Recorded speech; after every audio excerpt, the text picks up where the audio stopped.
Chapitre 2. Histoire de deux passionnés de théâtre. La nouvelle demeure était située sur l'emplacement même du marché, dans ce quartier de Paris où se tenait la fameuse foire de Saint-Germain. Dans ce nouvel endroit, l'entreprenant Poquelin déploya avec un lustre accru tous les appas de sa boutique. Dans l'ancienne maison, Marie Cressay s'occupait des soins du ménage et faisait des enfants. Catherine Fleurette l'avait remplacée dans la nouvelle. Que peut-on dire de cette femme ? Rien, je crois, que ce soit en bien ou en mal. Mais parce qu'elle était entrée dans la famille avec le qualificatif de marâtre, nombre de ceux qui s'attachèrent à la vie de mon héros ont affirmé que la vie de Jean-Baptiste enfant ne fut pas très gaie du temps de Catherine Fleurette. Elle aurait été une mauvaise marâtre, et c'est elle que Molière aurait peinte sous les traits de Béline, l'épouse perfide, dans sa comédie du malade imaginaire. Pour moi, tout cela est faux. Absolument rien ne prouve que Catherine se soit mal conduite à l'égard de Jean-Baptiste, et encore moins que Béline se soit elle. Catherine fut une seconde épouse sans haine, qui remplit sa tâche sur la terre. L'année qui suivit les noces, elle donna à Poquelin une fille du nom de Catherine, et 2 ans plus tard une autre qui fut prénommée Marguerite. Jean-Baptiste suivit donc jusqu'à son terme l'enseignement de l'école paroissiale, et finit par quitter celle-ci. Poquelin père décréta que son premier-né avait suffisamment élargi ses horizons et lui intima l'ordre de se vouer aux affaires de la boutique. Jean-Baptiste se mit à mesurer les étoffes, à planter des clous, à tailler des bavettes avec les apprentis et à passer son temps libre à lire un Plutarque graisseux que lui avait laissé Marie Cressay.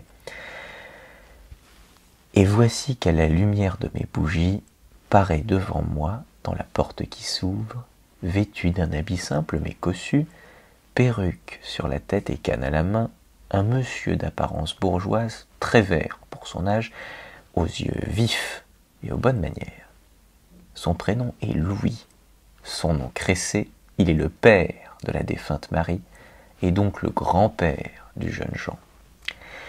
Monsieur Cressay était tapissier de son état, tout comme son gendre. Mais à la différence de celui-ci, le grand-père travaillait à son compte et exerçait son commerce à la foire de Saint-Germain. Cressay vivait près de Paris, à Saint-Ouen, dans une belle maison dont il était entièrement propriétaire. Le dimanche, la famille Poquelin avait coutume d'aller rendre visite au grand-père à Saint-Ouen, et les enfants gardaient d'agréables souvenirs de ces visites. Ce grand-père Cressay se lia d'une étonnante amitié avec Jean-Baptiste enfant. Qu'est-ce qui a pu rapprocher ainsi le vieil homme de l'enfant ? Le diable ? Oui, ce fut certainement lui. Cependant, la passion partagée ne resta pas longtemps ignorée de Poquelin père et provoqua bientôt son étonnement grognon.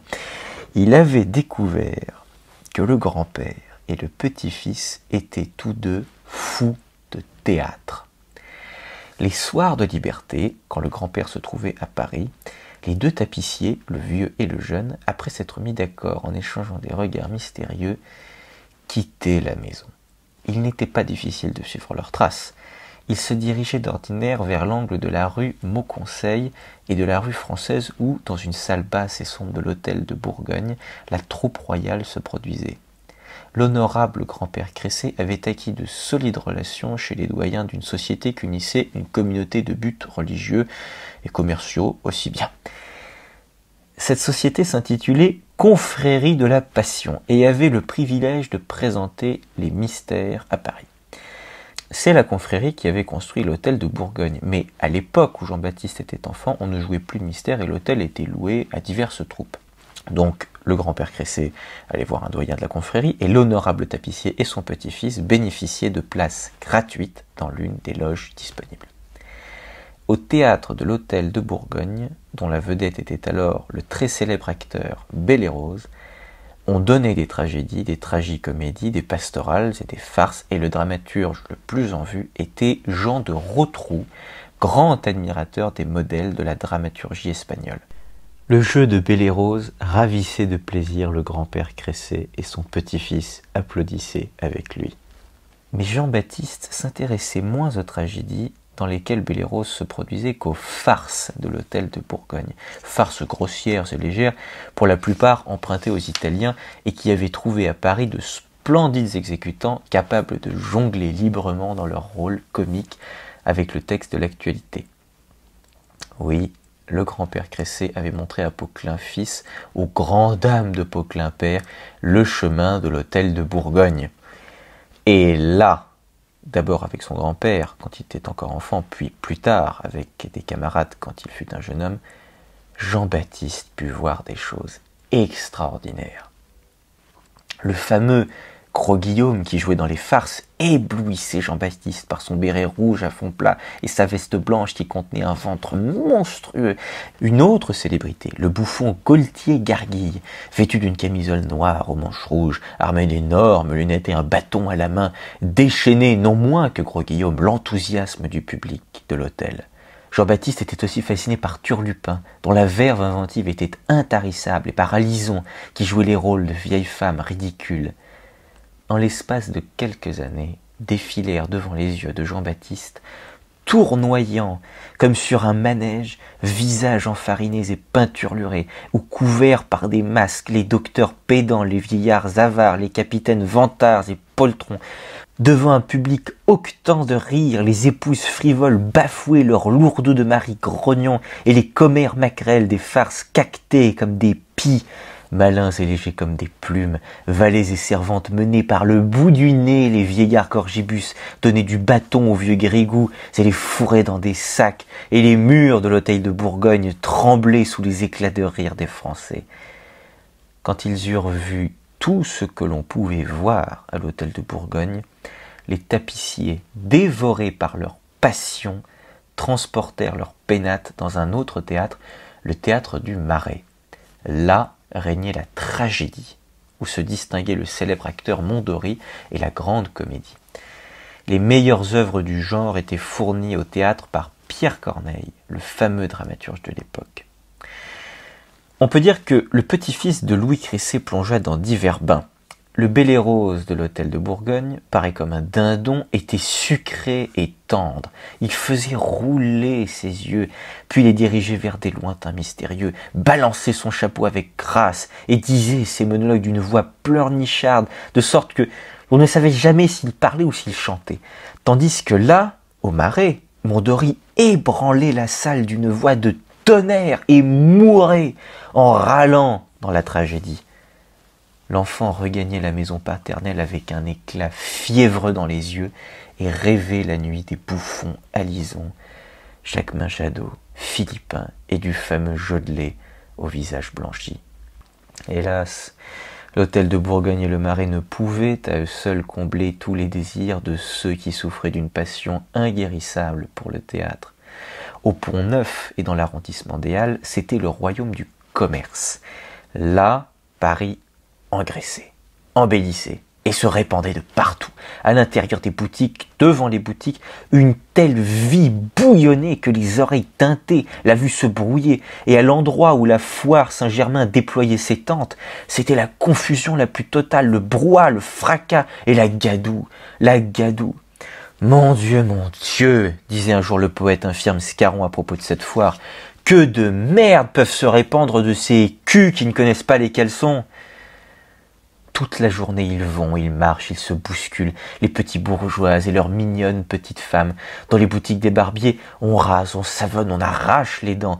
Dans la bouillie humaine, on voit des cavaliers au milieu des piétons, juchés sur des mules, des médecins passent, dignes, pareils à des corbeaux. Les mousquetaires du roi caracolent avec leurs casaques brodés de flèches d'or.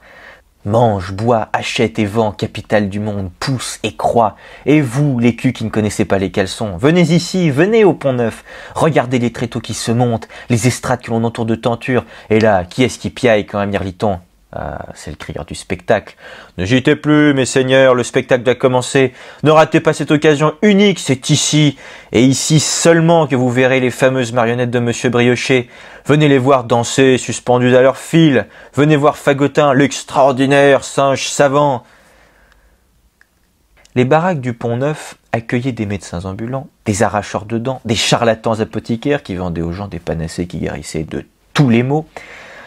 Pour attirer l'attention sur leur boutique, ils s'abouchaient avec des saltimbanques de rue, parfois avec de véritables acteurs qui avaient déjà pris pied sur les planches des théâtres, et l'on assistait à de véritables représentations à la gloire des médications miraculeuses. Il y avait aussi des processions solennelles, où paradaient à cheval, grimés, parés, surchargés de clinquants bijoux de location, des comédiens qui clamaient des slogans et appelaient les gens à les rejoindre. Derrière eux, venaient des bandes de gamins qui criaient, sifflaient, plongeaient dans les jambes et ajoutaient à la confusion. Gronde, Pont-Neuf, j'écoute dans ton bruit naître d'un père charlatan et d'une mère actrice la comédie française. Elle pousse un cri perçant et son visage à peine formé est couvert de farine. Tout Paris parle d'un homme aussi extraordinaire que mystérieux, un certain Christophe Contugy. Il a engagé toute une troupe et donne sur une estrade des spectacles de polichinelle grâce auxquels il vend une bouillie médicinale qui guérit tous les maux et qu'il a baptisé Orvietan. Car une pareille médication ne se trouve en aucune nation. Orvietan, Orvietan, achetez Orvietan. Les bouffons masqués s'égosillent dans le tumulte à jurer qu'il n'y a pas sur la terre une maladie que l'Orvietan ne puisse soigner. L'Orvietan guérit de la phtisie, de la peste, de la gale. Un mousquetaire à cheval passe devant la baraque. Son pur sang louche d'un œil injecté de sang, l'écume bave aux morts. Des culs qui ne connaissent pas les caleçons lui barrent la route, se pressent contre les fontes de la selle. Dans la baraque de Contugy, des voix entonnent « Oh, monsieur Capitan, achète de l'Orvietan !»« La peste vous emporte hors de ma route !» crie l'officier de la garde. Un certain Sganarelle se laisse appâter. Donnez-moi, s'il vous plaît, une petite boîte d'Orvietan. Ça coûte combien ? Monsieur, répond le charlatan, oh, l'Orvietan n'a pas de prix. Je m'en voudrais, monsieur, de vous prendre votre argent. Oh, monsieur, répond Sganarelle, je comprends que tout l'or de Paris ne suffirait pas à payer cette petite boîte, mais je m'en voudrais de prendre quelque chose pour rien. Tenez, prenez ces 30 sous et rendez-moi la monnaie. Sur Paris, le soir est bleu marine. Les lumières s'allument. Dans les baraques, les lustres cruciformes fument, les chandelles de suie fondent et la flamme ondule dans les flambeaux. Sganarelle presse le pas pour entrer chez lui, rue Saint-Denis. On l'attrape par la basque de son habit, on l'invite à acheter un antidote contre tous les poisons qu'on trouve sur la terre. Gronde, Pont. Voici maintenant deux hommes qui se frayent un chemin dans la pâte humaine. Un vénérable grand-père, accompagné de son ami et petit-fils en petit col blanc. Et personne ne sait, et les acteurs sur leur planche ne soupçonnent pas qui est celui que l'on bouscule dans la foule près de la baraque d'un charlatan. À l'hôtel de Bourgogne, Jodelet ne sait pas qu'un jour viendra où il jouera dans la troupe de ce gamin. Pierre Corneille ne sait pas qu'à l'automne de sa vie, il sera content quand le gamin prendra sa pièce pour la mettre en scène et lui donnera à lui, dramaturge plus pauvre de jour en jour, de l'argent pour cette pièce. « Ne pourrions-nous voir encore le spectacle suivant ?» demande le petit-fils câlin et poli. Le grand-père hésite. Il est tard, mais il ne peut s'empêcher. « Bon, soit, allons-y. » Sur l'estrade suivante, un acteur fait des tours avec son chapeau. Il le fait tournoyer, le plie d'une certaine manière, le froisse, l'envoie en l'air.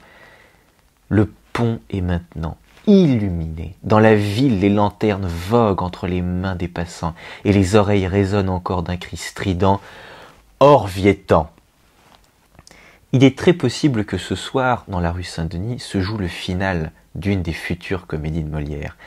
Pendant que ce Sganarelle ou ce Gorgibus allait chercher de l'Orvietan qui, pensait-il, lui permettrait de guérir sa fille Lucinde de son amour pour Clitandre ou Cléonte, Lucinde, naturellement, s'enfuyait avec ce Clitandre et se mariait. Gorgibus tempête, on l'a berné, bridé comme une bécasse, il fourre le précieux Orvietan dans les dents de la servante, il la menace. Mais les violons joyeux feront leur entrée, le domestique Champagne se mettra à danser, Sganarelle se résignera. Et Molière terminera cette soirée par une fin heureuse aux lanternes. Gronde, Pont.